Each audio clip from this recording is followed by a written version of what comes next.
just pay for it on the quiz. So over here is an example on GameLab. I'm talking computer programming A, and I'm going to talk about, okay, we're drawing shapes a lot in our first unit called static visuals, and then later we're going to be introducing slowly what the heck is going on with this draw function. And next week we're going to talk about simple animations when we make these kinds of pictures move and do cool things. That's where we're going in the near term.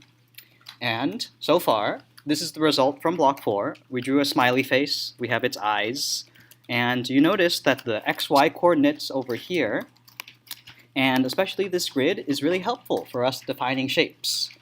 One of the things I want to show you in this video lecture thing is how do we get these XY coordinates to pop up on Codepen.io. But just as a refresher, to this smiley face, I want to add 2 ginormous eyebrows right here. Okay, I will be using the rectangle function, and I'll just walk through this process that largely you all are used to. Okay, so I know it's the rectangle block, which is down here. I could have dragged and dropped it. It would have given me an example, whether I did it with blocks or for text, but I'm going to focus on the text because I want you all to move there. So rectangle, 100, 100. I'll draw another one at like 200 in the x-coordinate, 100 for the y, and then 200 wide and 200 tall, semicolon. Let's reset, run. Oh, great. That's not what I wanted. So then we start tweaking it. Where's my first rectangle? I'll comment out this line to just focus on the first rectangle.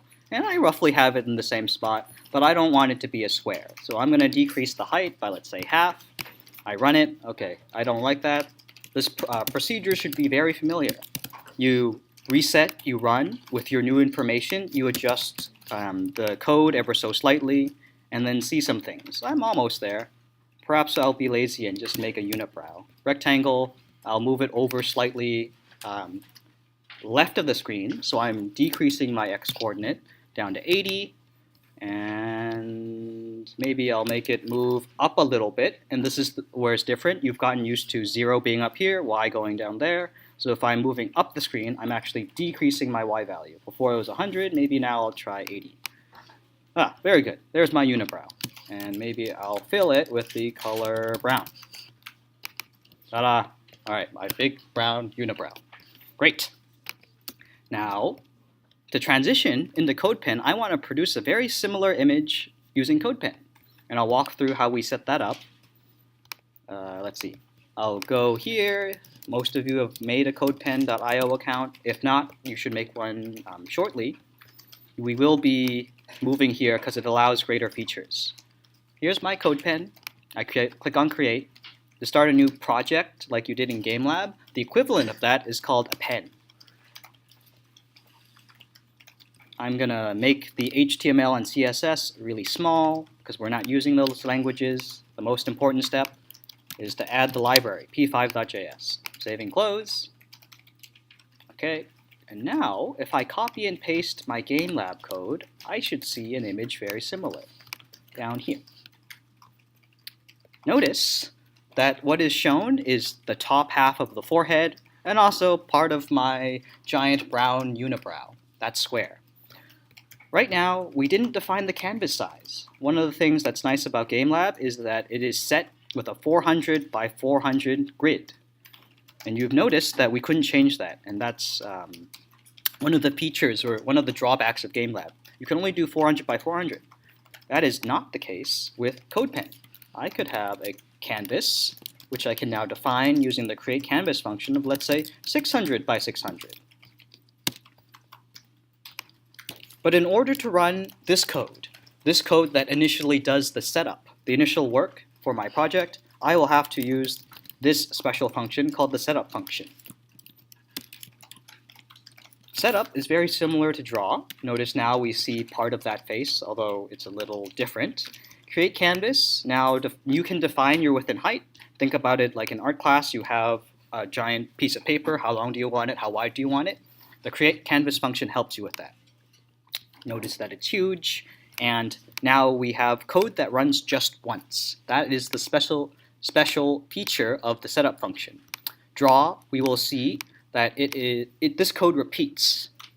We will emphasize this idea later next week, but because you are drawing things at the same coordinates, you don't see much change. Now, I'll bring back up the assignment prompt, and you notice as I mouse over this, there's no place on Codepen where it shows me those coordinates. So then I'm like guesstimating. This should be about 100 and 100, because my width and height are like 600 wide and 600 long. But that gets kind of weird. To help you with the transition, in your assignment prompt, I gave you a nice helper function called showMouseCoordinates. I'm going to copy that, and to make use of it, I will paste it after the draw function. You're good. Yeah, you need to bring up things your font. Sure, go ahead. Then show, and then at the very end, showMouseCoordinates. I'm going to type in that name exactly as it is. And now, when I mouse over, I'm going to mouse over really fast, you're going to see a bunch of numbers. But this is no good. I'm not creating a coloring pad. I want just the numbers. So what the heck's going on? So the draw function repeats itself over and over again. As my mouse coordinate changes, the x and y move, and the computer's trying to keep up. So it gives you all those numbers. Problem is, we only want to see like one number at a time, like in here. Notice that? My number changes and it doesn't leave any residue of red. Yeah. So to erase what came before it, an idea we will practice a lot, especially when working with animations, is calling the background function at the very beginning. It's like having a clean slate, and now when I mouse over this, your numbers just tell you, just appear once, like so. So now I can go and figure out this coordinate, that coordinate, and I can adjust this more accurately. Questions so far?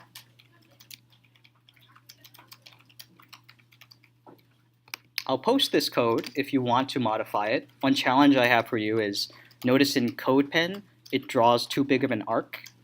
It should just draw like a half like oval thing. So its mouth shouldn't go above its eye. I challenge you to work with the arc function to make it cut off like right about here. That's all Computer Programming A. To help you with your penguin assignment, I see a lot of people working on animals like mice or penguins. Look up a Pokemon if it so interests you, because I will show it off to my friend. In this generation, you can do way better than just a simple mud kit. One of the students last class made a Marsh Tom, and I showed my friend, and hey, look how much better my student is compared to you. Where do you work? Google? Huh, they can work at new, sexier startup later. I just want to brag about whatever you're doing. I stop.